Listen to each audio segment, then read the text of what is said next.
Georgia Tato O'Keeffe was born at home in 1887. She lived on a dairy farm in Madison, Wisconsin until the age of 14. By the time she was 12, she was certain of becoming an artist. In 1905, she received formal training at the School of the Art Institute of Chicago. She continued her studies and in 1908 attended the Arts Students League in New York. This is one in a series of charcoal abstractions. Early on, O'Keeffe expressed her own style. She based this work on nature, using abstract composition. She kept charcoal pieces in a box that used to contain typewriter paper. She used natural sticks in 3 tones: soft gray, semi-hard dark gray, and hard black. Her supplies also included sandpaper for sharpening charcoal, a soft cloth, and erasers. O'Keeffe was an art teacher until the age of 30.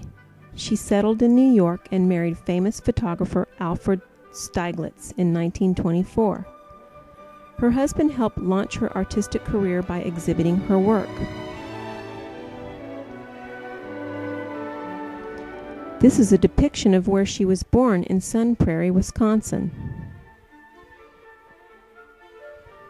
O'Keeffe often presented her work in a series.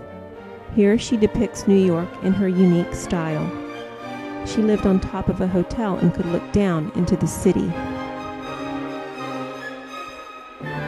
O'Keeffe traveled extensively, and Lake George was a favorite place to go. She often went on painting expeditions and camped in the wilderness. O'Keeffe developed a unique style. Early on, she was exposed to 20th century expressionism at an art exhibit in New York, where she observed famous artist Henri Matisse's work. She wanted to break away from tradition and began using charcoal on white paper.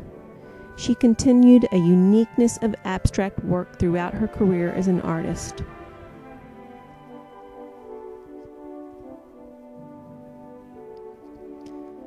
A new subject that inspired O'Keeffe were 18th century adobe churches in Taos, New Mexico. Her painting became visually softer. Here she went from the usual shape of the church to looking as if it were part of the landscape. This is one in a series, and as it progressed, the color, tone, and texture took on a different form. This is one of her most famous works. This is one of 2 in a series painted by O'Keeffe. The second belonging in this series was called Cow's Skull with Calico Roses, 1931. Both were inspired by the beauty of the Mexican desert she visited yearly. This painting is symbolic in nationalism and religion.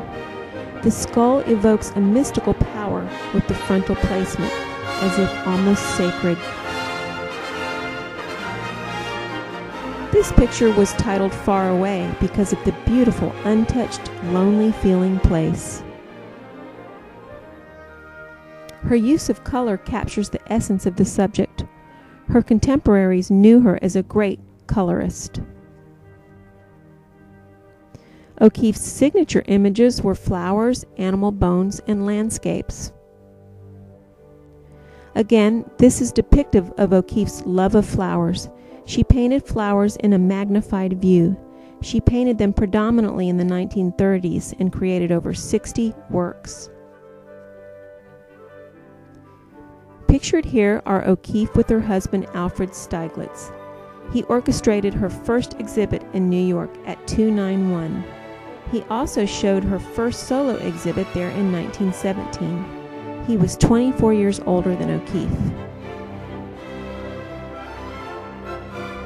Using the native landscape of Mexico, O'Keeffe painted nature almost exclusively in the 1930s.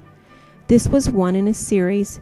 There wasn't any sky, which suggests the vastness of the mountains. This 3D-looking painting brings the viewer into the terrain. Her style was to express her surroundings through her artwork.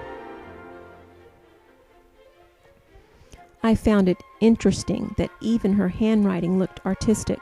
It was almost as if she used brush strokes.